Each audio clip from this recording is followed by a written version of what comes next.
আসসালামু আলাইকুম। আজকে জার্মানিতে আমাদের বাড়ির ফলসাদটা আমরা নিজেরাই করতেছি। এটাকে জার্মানিতে ডেকে আবহান বলা হয়। এটা আসলে করতে হলে আপনাকে আউসবিল্ডিং প্রয়োজন। আপনারা ইতিমধ্যে জানেন আউসবিল্ডিং কি। জার্মানিতে হিউজ এই ধরনের কাজের ম্যান পাওয়ারের শর্টেজ আছে। আপনারা যদি আউসবিল্ডিং করে থাকেন বা আপনাদের যদি আউসবিল্ডিং থেকে থাকে, অথবা আপনাদের যদি যারা মিডল ইস্টে আমাদের অনেক স্কিল ম্যান পাওয়ার আছে, যাদের এক্সপিরিয়েন্স আছে কিভাবে এই ফলসাদ করতে হয়, তাদের যদি শিক্ষাগত যোগ্যতা মিনিমাম 12 ইয়ার থাকে তাহলে আপনারা আউসবিল্ডিং জার্মানিতে আসতে পারেন। যেহেতু আপনাদের হ্যান্ড অন এক্সপিরিয়েন্স আছে, শুধু আপনাদেরকে আউসবিল্ডিং সার্টিফিকেটটা থাকলে আপনারা এই কাজটা জার্মানিতে করতে পারবেন। আর আউসবিল্ডিং নর্মালি 3 বছর 3.5 বছর হয়ে থাকে।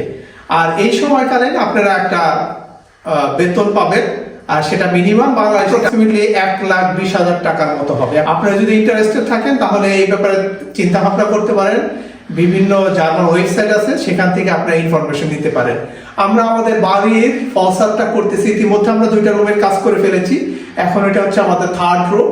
তবে এই ধরনের কাজ যারা করে থাকেন তারা নিশ্চয়ই জানেন এই ধরনের কাজের আগে আপনাদেরকে ইলেকট্রিক্যালের কাজটা করে নিতে হবে, যেটা আমরা অলরেডি করে ফেলেছি। এখানে দেখেন এই ইলেকট্রিক্যাল লাইনগুলো, টেলিফোনের লাইনগুলো ইতিমধ্যে আমরা দিয়ে রেখেছি।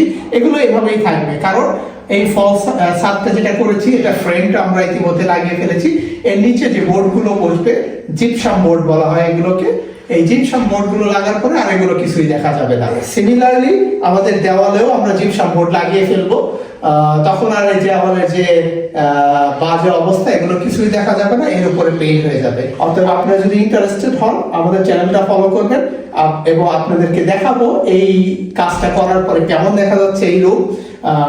এই ডেকে আবহান অথবা যেটাকে বলে আমরা ফলসাদ করার পরে ফলসাদটা কেমন হচ্ছে, দেওয়ালটা করার পরে কিভাবে কেমন হচ্ছে, ফ্লোর কিভাবে আমরা করি। আমরা বেশিরভাগ কাজই আমরা করতেছি যতটুকু আমরা জানি, আর যেটা খুবই ক্রিটিক্যাল আমাদের পক্ষে সম্ভব না তখন আমরা আসলে অন্য লোকদের হায়ার করি এই কাজগুলো আমাদের সাথে হেল্প করার জন্য।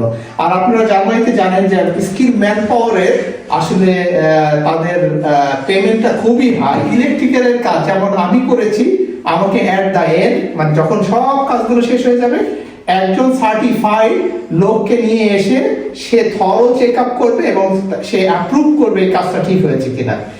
তখন আমি আসলে একটা সার্টিফিকেট পাবো যে এই কাজটা ঠিক হয়েছে, আমি থাকতে পারবো এই বিল্ডিং এ। এগুলো হচ্ছে রুলস এন্ড রেগুলেশন এখানে। অতএব জার্মানিতে আউসবিল্ডিং এর চান্স হিউজ এবং এর জব অপরচুনিটিও হিউজ। আমি আশা করবো আপনারা যারা ইন্টারেস্টেড আছেন, আউসবিল্ডিং সম্পর্কে জানেন, কিভাবে আউসবিল্ডিং এ আসতে হয়, আমাদের চ্যানেলকে ফলো করেন। যদি কোনো আপনাদের কোনো কোয়ারি বা কোনো কোশ্চেন থাকে আমাদেরকে জানাতে পারেন, বা আপনার যদি কোনো এক্সপিরিয়েন্স থাকে, পরামর্শ থাকে, আমরা অবশ্যই ওয়েলকাম করি আপনাদের পরামর্শকে। আমাদের সঙ্গে থাকবেন, যে কোনো কোশ্চেন আমাদেরকে জানাবেন। ধন্যবাদ। আসসালামু আলাইকুম।